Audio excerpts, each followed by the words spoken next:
Bruxelles l'année dernière. L'exposition immersive consacrée à la vie de Johnny Hallyday s'est ouverte hier à Paris. 6 ans après la disparition du chanteur, nous avons rencontré celle qui est aujourd'hui la gardienne de sa mémoire, sa femme, Laetitia Hallyday. Los Angeles, ses filles, Jade et Joy, sa vie de famille et de femme, Laetitia se confie dans ce portrait préparé avec Solène Quillot.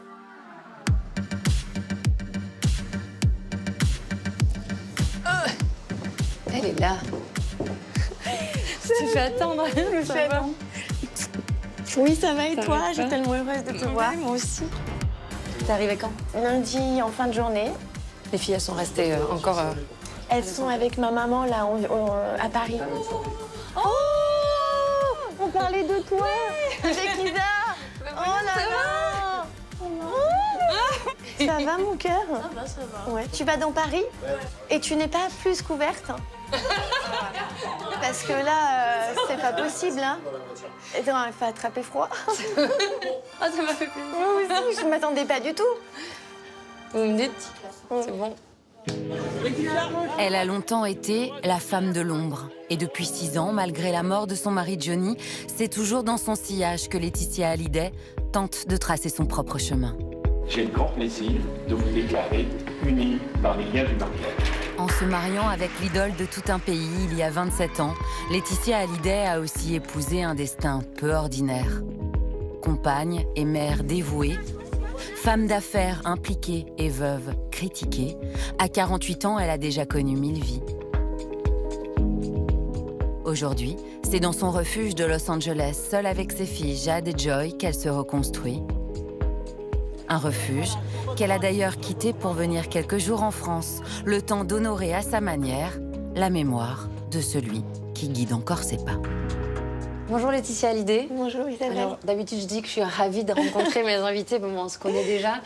Ça s'est dit. un peu la famille. On n'a jamais eu l'occasion de se retrouver dans ces conditions, devant des caméras. Et je vais vous interviewer. Regardez de vous. On est à l'exposition qui a démarré hier, ici à Paris, consacrée à la vie de Johnny. On est donc devant son bureau de Marne-la-Coquette, de votre maison.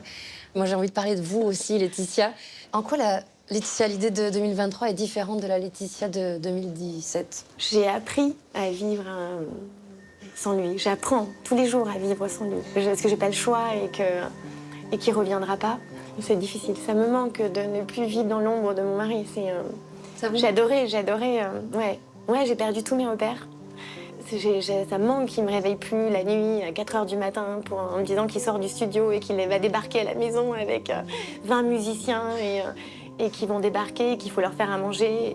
Ouais, ça me manque, ouais.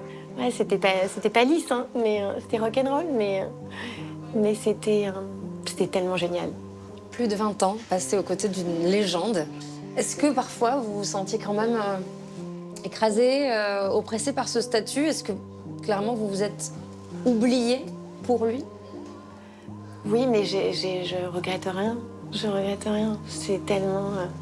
Oui, c'était une forme d'abnégation, mais en même temps, j'étais éduquée comme ça. Puis j'aime les âmes cabossées, j'aime les êtres fragiles et je les comprends, parce que j'ai été comme ça. Donc je comprends, ça me manque. Il faudrait apprendre à vivre autrement.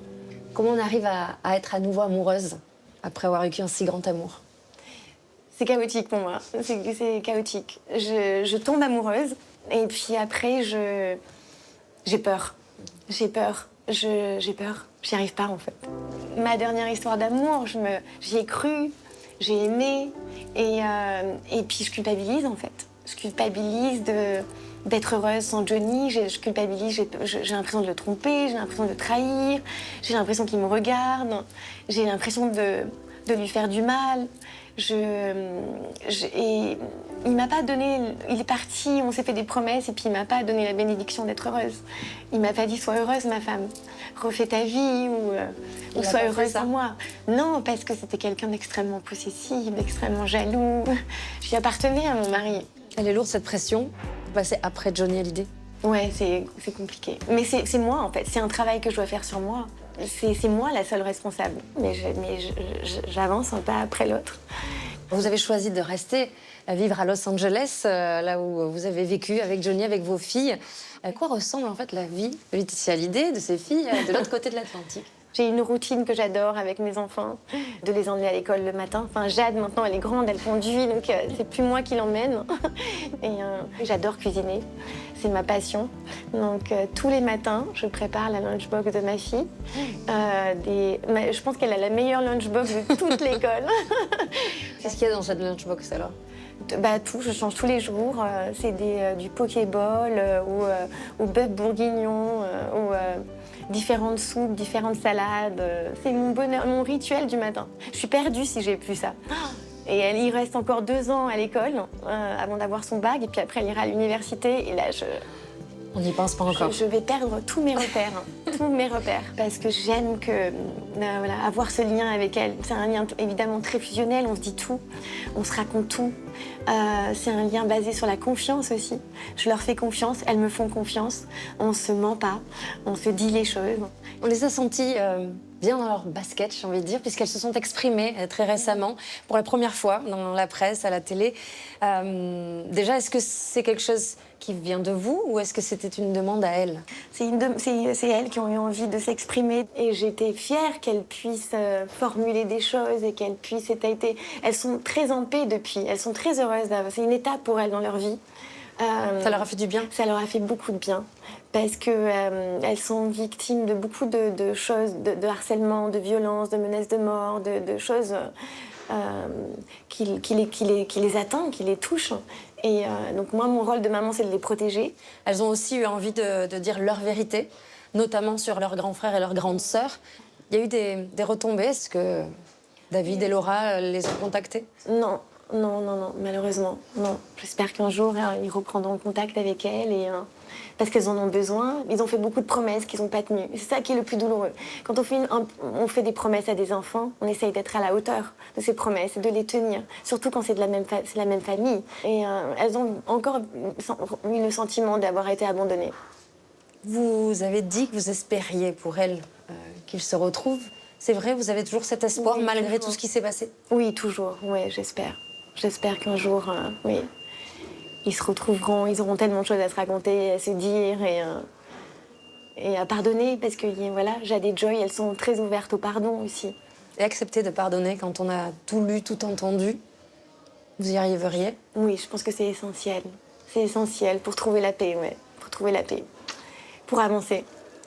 Merci Laetitia. Alors moi, j'aime bien demander à mon invité soit un titre qu'il écoute en boucle à ce moment-là de sa vie, soit un titre qui résume bien la personne que vous êtes aujourd'hui. Est-ce que vous avez une idée? Pour ça, je vais vous donner mon téléphone. J'aimerais que ce soit vous qui concluez cette interview. J'écoute beaucoup la dernière chanson, Un cri. Alors j'ai pas mes lunettes, je vois pas du tout. La cinquantaine approche, donc je ne vois pas sans lunettes. On l'adore cette chanson, on l'adore. Tous les matins avec Joy, on l'écoute pour aller à l'école. Tous les matins, on la met à fond dans la voiture et on l'adore. Merci beaucoup, On l'adore. Laetitia. Merci. Un plaisir. Merci pour le temps. Oui.